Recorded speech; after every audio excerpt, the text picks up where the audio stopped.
আলাইকুম বন্ধুরা, আমরা এখন যেখানে আছি এটা চট্টগ্রামের সন্দ্বীপ উপজেলার কালাপানিয়া নামক স্থানে। এখানে আমরা একটা গেট দেখতে পাচ্ছি। এটা মূলত এক সময় এখানে একটা মাদ্রাসা ছিল। মাদ্রাসাটির নাম হচ্ছে মনিরুদ্দিন মালাদার তালিমুল কোরআন মাদ্রাসা। ওইটা 1970 সালে স্থাপিত হয়। দাতা ছিলেন মোহাম্মদ সিরাজুল হক।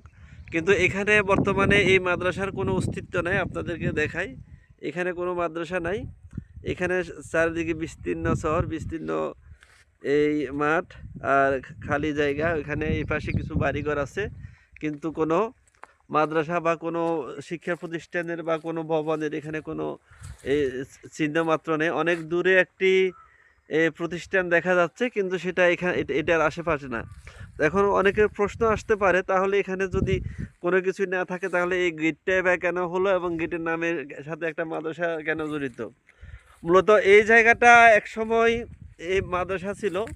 এখানে এই যে মাদ্রাসার একটা ধ্বংসাবশেষ দেখা যাচ্ছে। এখানে একটা কোনো এক সময় এখানে একটা ভবন ছিল, এই হচ্ছে তার স্মৃতিচিহ্ন। এখানে একটা বিল্ডিং ছিল, একটা ভবন ছিল, কিন্তু কালের পরিক্রমা এক সময় সন্দ্বীপ যখন ভাঙে তখন ভাঙতে ভাঙতে এগুলো সব সাগরে বিলীন হয়ে যায়।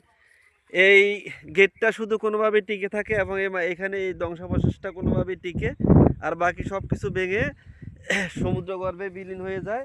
পরবর্তীতে আবার এক সময় সমুদ্রে যখন চর জাগা শুরু করে তখন আবার চর জাগতে জাগতে এই জায়গাটা আবার নতুন করে ভরাট হয়।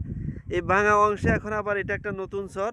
অনেক দূর পর্যন্ত সমুদ্র দেখা যাচ্ছে না, অনেক দূর, যত দূর চোখ যায় শুধু চর আর চর, এবং পরে একটা বনভূমি আছে, হয়তো আমরা অত দূর যাচ্ছি না। তো এখানে যে মূলত যে বিষয়টা আপনাদেরকে দেখানোর জন্য ভিডিওটা করা, সেটা হচ্ছে এখানে কোনো এক সময় একটা মাদ্রাসা ছিল, কিন্তু এখন কোনো মাদ্রাসা নাই। ভেঙে সব সমুদ্রগর্ভে বিলীন হয়ে গিয়েছিল। পরবর্তীতে আবার সমুদ্র থেকে চর জেগে উঠে নতুন করে, কিন্তু শুধুমাত্র এই গেটটা একটা স্মৃতি হিসেবে এখনও রয়ে গেছে। ধন্যবাদ সবাইকে।